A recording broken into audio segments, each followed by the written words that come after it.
Hey guys, this is Comic Uno and Comic Frontline, and today I'm doing Comic Uno episode 109. And this is a show where I review all the comics I read this week in one show. So let's get started. We go worst pick of the week to best pick of the week. So what was worst pick of the week? And I have 19 comics to review this week, so let's get started. Number 19, worst pick of the week was Americatown issue 1.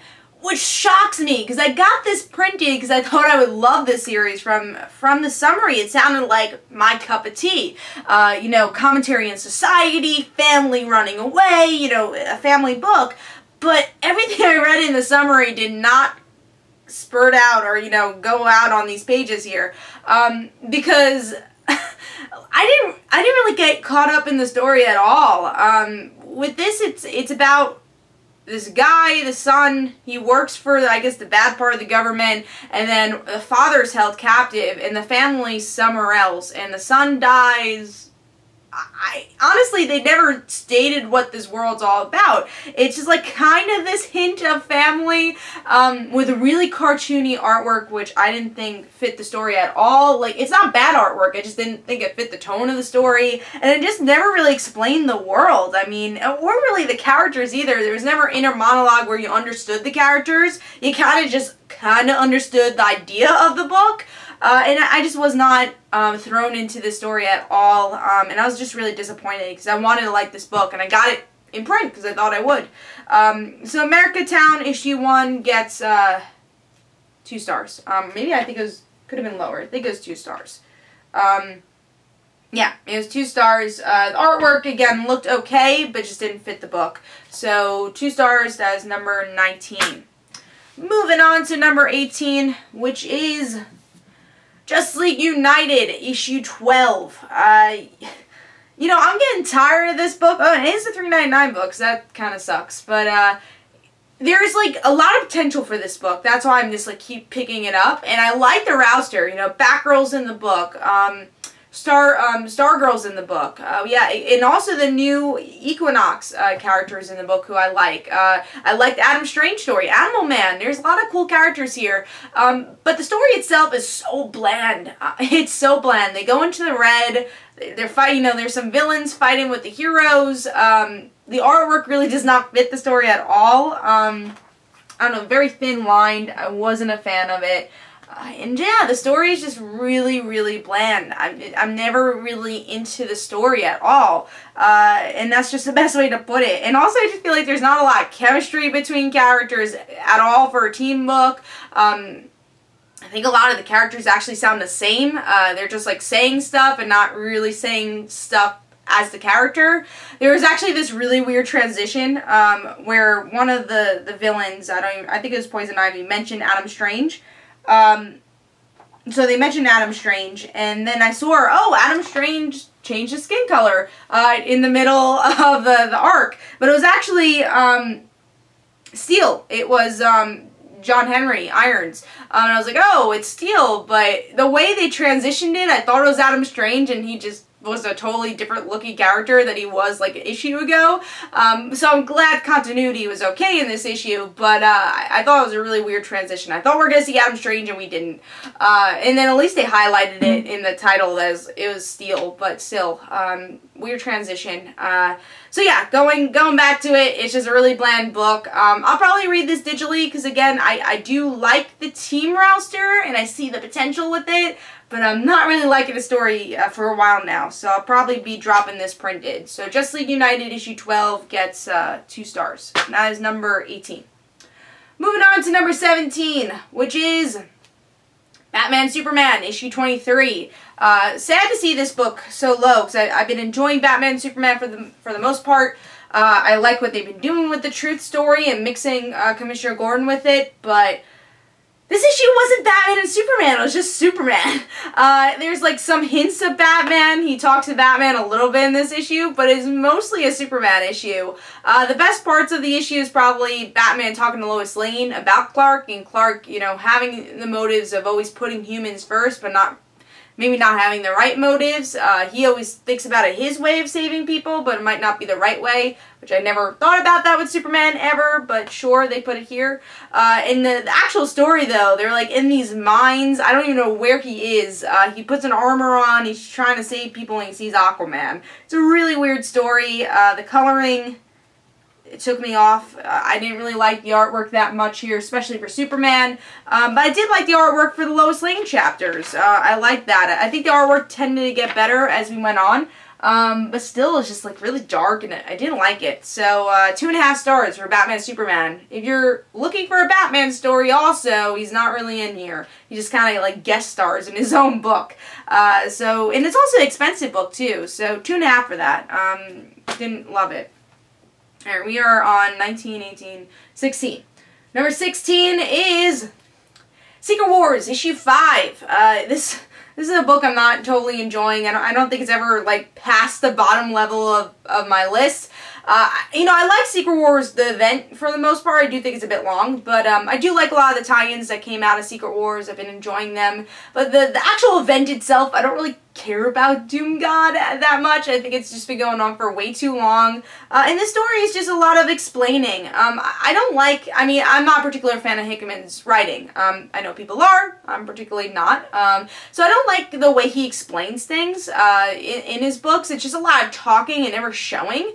It's just like, oh, let me explain everything's going on in the story in this really, really long, you know, really, really long conversation with somebody that you don't care about. And that's what happens in this issue. They explain, you know, how the universe came to be and who was there, who wasn't, the Beyonders, oh no, who knows the truth, who doesn't know the truth.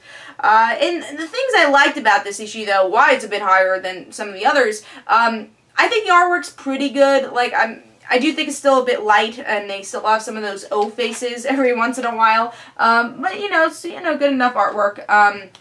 Also, I like when we get to see the Fantastic Four family. I think those are the best moments. We don't get to see a lot of it, but I do like that Valeria is like, oh, well, we have to find this person that killed Doctor Strange, and then, like, you get to see some of the other Fantastic Four family members, and the future Foundation members, so I like that, especially since Hickman wrote Fantastic Four for a while, so enjoy those moments. But yeah, the story itself is pretty bland. I give it 3 stars. I'm still pretty bored with this event book.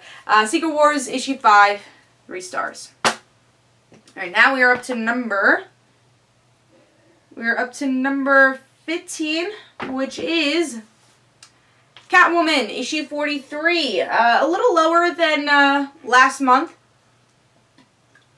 I just started picking up Catwoman last month because now Stephanie's in the book. But yeah, this issue is forgettable, I will say. It's Selena getting caught by her family that she is Catwoman, which is interesting. I'm still very confused of how there's 2 Catwoman, just because I wasn't reading the series before this, but I'm starting to, you know, get it a bit. Stephanie, I felt like could have been utilized more here. She's just kind of a sidekick. It's like, oh, what do I do? Okay. Throw knives. Let's throw knives. So I obviously want to see a bit more Stephanie, some of her personality, which I don't think was here at all. So I just thought it was a forgettable story. That's the best way to put it. I like the cliffhanger. That's why it's a bit higher than some of the other ones. I like that the family finds out that Selena's doing these things. Artwork's pretty good for the most part. I think it fits the series. So yeah, 3 stars. It's not a bad issue, but I don't think it's, like, kind of worth your time. Only if you're a Stephanie fan or a big Catwoman fan. Pick it up. If you're not, it's still kind of bland. But I'll keep picking it up because of Stephanie, and we'll see where it goes. Alright, let's move on to number 14, which is Savior, issue 5. A book that is so much lower than I want it to be. I loved issue 1. Something I loved about issue 1 was the philosophy of issue 1 and your main characters. You have your John Doe character and this reporter, and you really have not seen them at all. You're seeping into this religious cult group, which I'm like, I don't care about that. Get back to our John Doe and the reporter, the reasons I liked issue 1. Artwork's still beautiful. There's a point in this issue where they show all these websites, really like that. But there's a lot of this issue that was just kind of boring. There's just like a lot of talking and not a lot of movement in this issue until the end, where we get to see the reporter is writing in the John Doe's handwriting. So we're learning a bit more about the John Doe, which is the whole point of this series. And it's a mini-series, which is even more disappointing. If it was ongoing, I'm like, alright, it's a slow pace, but it's like almost over. So I want a bit more from this series. I've been a little disappointed, but still want to obviously see where it goes. And the artwork is beautiful. So Savior issue 5 gets 3 stars. Moving on to number 13? Yes, number 13, which is another disappointing series. There's a lot of mediocre books just putting it out there this week. The Amazing Spider-Man issue 20.1. This is a book I'm like kind of happy it's over. First of all, I don't understand why they were calling it Amazing Spider-Man. They should have called it like The Amazing Spider-Man Spiral. Like, well, that's kind of what they did do. But I don't know. It seems too much. Oh, you know what they should have done? They should have done issue 1, issue 2, issue 3, issue 4, issue 5. Don't understand why it has to say 16.1. Point 1s were supposed to be new reader-friendly stuff. Now they're just like mixing a mini-series in there. I think this is going to be a very hard series to collect in the next 3 years. Like, what the hell is point 1? 19.1. It's a whole different story. I don't understand why they did that. The organization of that was stupid. They should have just made it issue 1, issue 2, issue 3, issue 4, issue 5. Just saying. And they should have just said Spiral, the Amazing Spider-Man. Something like that. Spider-Man, Spiral, with a colon. That's what they should have done. But they do it weird. Alright, enough rant on the actual name of the title. Let's talk about the issue. I really like this series, or this mini-series in the beginning, because you're digging into more of a character that we haven't really seen that much of. We see a lot of Spiral of Wrath in previous Amazing Spider-Man issues, but she's always been like a background character. And what I really liked about this mini-series that explores more about her and about her character is more her series than Peter. And then in this issue, it's all about Peter. And I was like, I love Spider-Man, don't get me wrong. Of course I love Spider-Man. He's one of my favorite heroes. But this book was supposed to be about Wrath, and I wanted to see her story. And her story just, like, becomes a side note, this side piece. And in the end, you don't really even know what choice she makes. It seems like she becomes an anti-hero from this book, which is understandable. It was building up to that. But by the end, she, like, takes off her costume. She has the mask, in her hand. You really don't know what decision she made. And I was like, it doesn't really feel like a cliffhanger. It's like, oh, we get to guess. It just felt like, that was kind of a waste. I should have picked this up in like a cheaper price, because I think it's it's a $3.99 book too. So disappointing. Good artwork though for the most part. I like some of the cool panel shots like that. I do think there's like a lot of details on the muscles, which is weird, where you could get to see that. Here, maybe some thin lines, but for the most part, it's pretty good artwork. So Amazing Spider-Man, this whole mini-series was kind of disappointing to me. Had a strong start, but fell apart as the series was going on. So Amazing Spider-Man issue 20.1 gets 3 stars. Moving on to we are on number 12, which is Green Arrow, issue 43. I thought this was an okay issue. I do think this new creative team needs to find themselves a bit more. I said that in my in-depth review too. I don't see a lot of originality in this book, and there is a lot of like generic things, which is the villain. Most of it is, but I like the idea of adding a Miko in. I don't really like Henry. I never cared about those characters that much, so him being in it, I'm like, whatever. But there's a funny part where he goes to the bathroom, and the one moment he goes to the bathroom is when Oliver and Miko needs him, so I thought that was kind of funny. So that was cool. But yeah, the villain was okay. But the story, the interactions between Miko and Oliver were interesting. So, and also the artwork is pretty good. It's a little dark for my taste, but pretty good artwork. It fits the story pretty well. But I do want to find a little bit more originality here. I do think they're going through the motions a bit with this series and this creative team, but let's hope it finds itself in the next couple of issues. So Green Arrow issue 43 gets 3.5 stars. Alright, now we are moving on to number 11, which is A-Force issue 3. Now this is a series I feel like everyone's been loving, and I want to love, but I have not been loving as much as other people. I haven't found that hook yet. Since issue 1, I really haven't found it. Like, it's really cool to see an all-female team, as the Avengers pretty much, but I don't feel the chemistry between the characters that much. I feel like in issue 1 it was a bit forced, the chemistry, and I haven't really seen any organic chemistry between characters, so that's been kind of annoying for a team book. And the artwork's okay. There's something that, like, their faces are a little thin, I guess. I don't know. It's kind of anime-esque, I guess. That's something I, don't like for the tone of this book. I would like for other books, but I just feel like it's very anime, except, like, in a Marvel book. So that's, I guess, a complaint I have. But yeah, the issue, we get to see that they're trying to find a traitor within their district, and the Thors are going against them. You get to see some more traitors, some more people that are a little bit more loyal to Doom.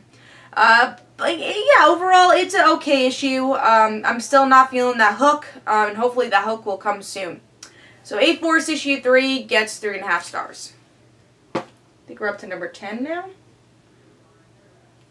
Yes, we are on number 10, which is Secret Wars 2099 issue 4. A series that's a bit lower than I want it to be, but I think it gained a bit more interest in the last issue. The last issue I didn't really like that much, but it's finally focusing on what we like, or at least what I like, which is the Captain America story, where we get to see Roberta is, one woman in one moment, but if you say a special word, she becomes Captain America. And now, in this issue, she's realizing she's being manipulated, but also wants to do the right thing, where the 2099 Avengers are not really wanting to do the right thing. And she's realizing, oh wait, these prisoners we have aren't the wrong people, it's the people I'm working with.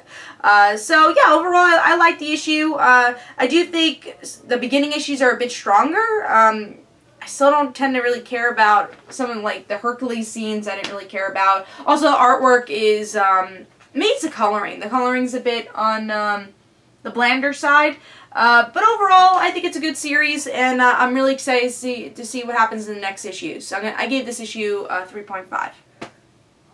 Moving on to number 9, which I'm really happy to see this a bit higher, and that's Earth 2 Society issue 3. This is an issue I was really looking forward to, because the reason I'm even reading Earth 2 Society is Lois Lane. I love the idea that she's Red Tornado, and I thought they did a really good job here.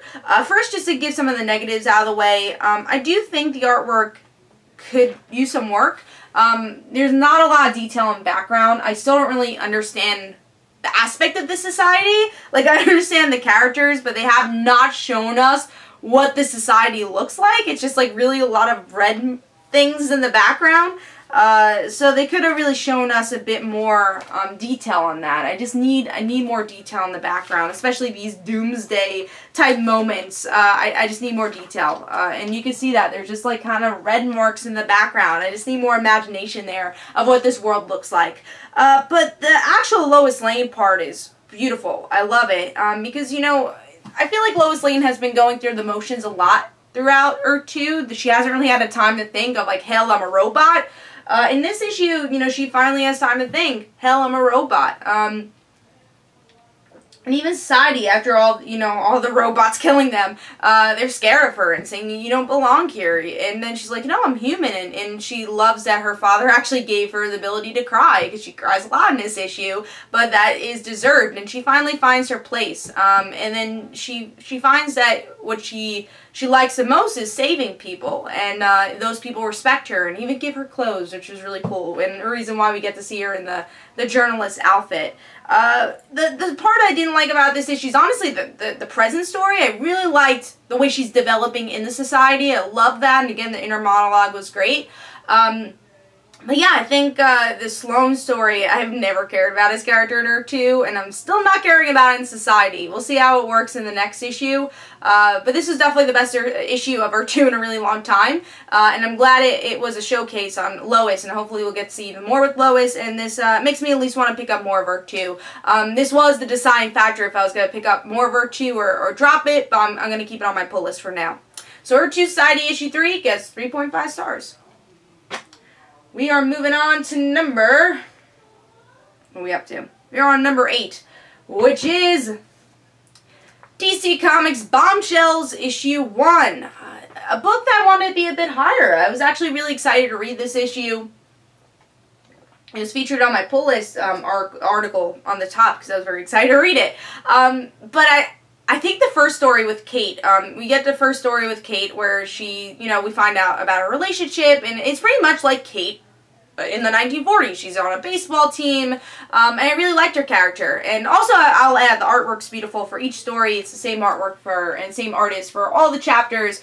Really like that, except in the third story where Kara looks exactly like her sister, and I could not tell them apart sometimes, so that was confusing. I wish they kind of distinguished them a bit better. But going back to it, I thought Kate's story was great. Having Betty in there, I thought was a great addition. That was great. The second story with Wonder Woman could have been better. It's kind of the same thing we've seen with Wonder Woman. And Steve, that was like kind of bland. Going on to the third story, I liked it. It was really unique. There's a lot of cool potential stuff here, but got a little confusing because they kind of all look the same. You know Kara's origins as an alien, and she has powers. You don't really know why in the surroundings that she's in. But yeah, I thought it got a little confusing at times, but that one definitely has a lot of potential. And this book in general has a lot of potential. So there's things I really liked about it, but I do think it has some hurdles to jump through for the next couple of issues. But yeah, Bombshells issue 1 I think is worth picking up, but it wasn't as good as I wanted it to be, but has a lot of potential. Alright, now we're moving on to number 7, which is Arrow Season 2.5, Issue 11. I think this is a really fun series. As a big Arrow fan, I think it's doing the show justice, of course, because it is Guggenheim writing it, who's the executive producer on the show and writer on the show. The artwork could be a bit better, like the artwork's, some of the facial expressions, especially for Oliver, are a bit weird. Don't know why, just think the artwork could be a little bit better. So yeah, especially for Oliver. His facial hair looks a bit weird. But the action sequences look awesome, especially this Malcolm scene here. But with this issue, we get to see him against Green, which is a former friend, now enemy, and he admits that he's psychotic, and he burns down the mansion. So now we understand why we never saw a mansion in season 3.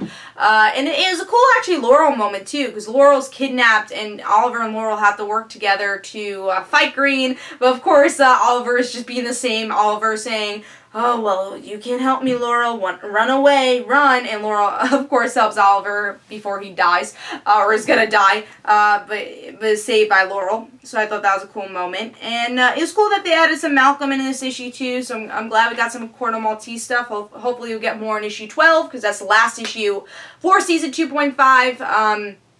But yeah, really, I thought this issue was a really solid issue. I had a fun time with it. I like the story, and a lot of things are adding up. So I gave this issue 4 stars. Very solid.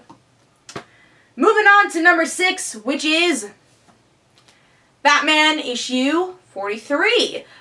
This was a really fun issue because we get to see more of Bruce Wayne. And I will say that the things I didn't like about this issue was actually the Commissioner Gordon stuff. And I actually really like his story in the Batman things, but the villain needs to be explained a bit more, even though he looks pretty epic, especially in the end where he stabs Penguin. That was pretty epic. But I just want to learn more from him, and it seems like next issue we're going to get his origins, but I kind of wish we got his origins last issue. Would have made more sense. These pages would have had more meaning to them, but maybe as a trade, this would read a bit better, this part of the issue. But yeah, what I loved about this issue was definitely the Bruce Wayne stuff. Finding out that Bruce Wayne is finally the Bruce Wayne he is destined to be without, kind of being psychotic. Because, Bruce Wayne's not totally healthy up there. And this chemical cured him. And Alfred is upset but happy that, Bruce is being Bruce, and you're seeing Bruce being happy, which is cool. And Alfred, being the best person to explain all this to Clark, is saying these are reasons he can't be Batman, and just like, let him go. I did the same thing. So I really love the Alfred moments. Those were the touching moments. Again, the things that kind of were the boring parts was the Gordon parts, and I didn't know how to feel about that. I hope it'll be more explained, this new villain, in the next issue. So, Batman issue 43 gets a solid 4 stars. The artwork's beautiful as always for Capullo. So now we're moving on to number 5. Number 5 is Years of Futures Past, issue 4. Issue 3 was actually my pick of the week. I loved issue 3. And here, I really like the story. Well, first, let me talk about the thing I didn't like. There's a weird twist in this issue where we find out that Magneto was, like, manipulating everybody and wants to kill Christy and his brother, Cameron, and I thought that was a really weird twist and, like, came out of nowhere. So, I wish there was more build-up towards that, because it seemed like Magneto was just, like, a cool guy, you know, he was redeeming himself, and then, of course, he did the Magneto thing he always does and wants to kill people, to save mutant kind. So I thought that was just kind of weird. It kind of came out of nowhere, and it was just like, we've seen that 10 billion trillion times in the X-Men. But the things that came after it were really cool, because we get to see Cameron and Christy have two totally different point of views, where Christy wants to save the mutants, and Cameron's like, we should just die, and that's it. Let's just, like, I don't know why he thinks that, but he just wants everyone to die. He just doesn't really care. So it's a decision of killing President Kelly or not killing him. So I thought that was interesting, and I like the lead up to the well, I don't like the lead up to the Magneto thing, but I like the stuff before the Magneto stuff. There's some interesting fights, cool artwork as always. Really like the action sequences throughout the issue. Just really like the artwork. But yeah, so, and look, beautiful artwork here. But yeah, solid issue. Again, the Magneto thing kinda took me out of it, but I thought it brought back to where they were trying to go with it in the later part of the issue. So 4 stars for Years of Futures Past, issue 4. Now we are moving on to number 4, which is Starlord and Kitty Pryde, issue 2. A little lower than I expected it to be, because it was pick of the week, also for issue 1. And I thought this issue, it started out in a weird place. They started out at a pizza restaurant. I'm like, how did they get there? Okay, let's go with it. And it was an awesome moment in the pizza restaurant where they have a really cool fight with the New Mutant robots. And we learned a little bit more about Kitty, which is cool. So it takes a little slower pace. I guess it gets more serious in this issue. Which I guess you could like or dislike, but you learn more about Kitty and why she's doing these things and why she's teaming up with Dr. Doom and why she's a scientist for Dr. Doom. So I enjoyed that, and of course the artwork is beautiful for this series. I think this is a new artist, but I love the action sequences they do. And also this one scene where she has her arm in the New Mutants shirt and then just puts her claws there. I thought that was really cool. There's some cool pizza scenes in the beginning. So just beautiful artwork, like I said with issue 1 too. And the cliffhanger was interesting. We get to see she's captured by Gambit. I do like the cliffhanger from last issue a bit better, but this is a very solid issue, and I can't wait to read more. Still one of my favorite Secret Wars books so far, and it's a lot of fun. So read it. Some cool action stuff here. If you were missing action from the first issue, which was my complaint from the first issue, you get a lot more here, and a lot more explanation of Age of Apocalypse Kitty Pryde. Moving on to number 3, which is Starfire, issue 3. This is just such a fun series, and there's a lot of story going on here. We get to see someone's killing people on cruise boats. There's a monster after Terra. Yes, Terra's introduced. And also everyone in Key West is trying to fix up the town again after the tropical storm. So, I like this issue a lot. Even though there's a lot of stuff going on, like I said, I think it just meshes all very well. And the introduction of Terra was really cool.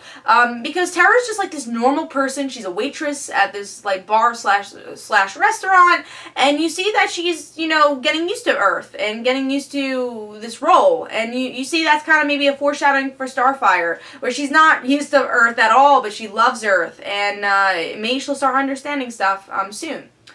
Even though the best comedy of it is that she does not understand Earth lingo or, you know, the society of Earth, which is in humankind.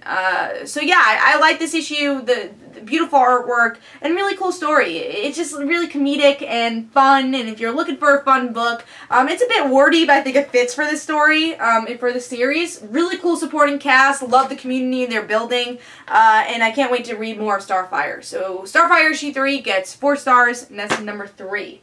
Alright, so now we're moving on to number 2. Alright, so what is number 2? And that is Grimm Fairy Tales issue 113. Once again, number 2 on the list. I was blown away with this issue once again. I really liked it.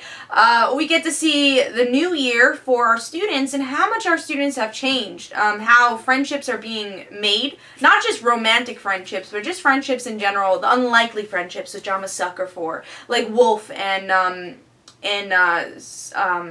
Snow White's daughter.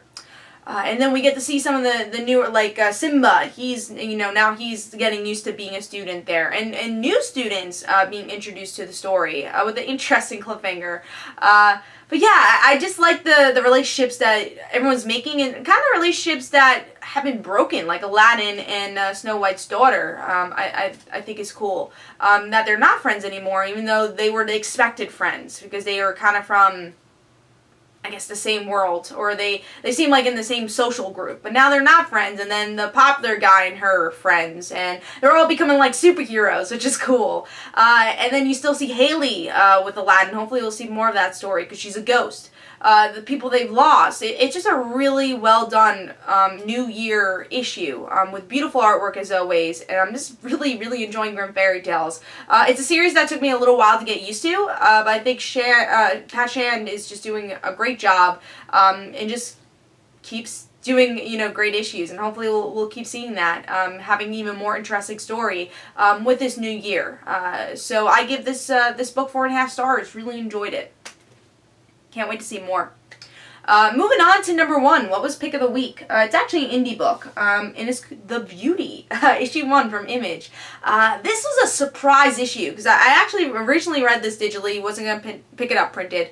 Read it digitally, and it was on Tuesday. And I was pleasantly surprised by it. I'm like, I have to get this printed.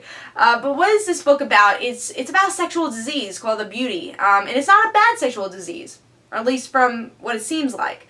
It's not bad. It's people become beautiful, and people want this sexual disease. But then you learn, yeah, it kind of is bad. People are getting sick from it. People are exploding from it.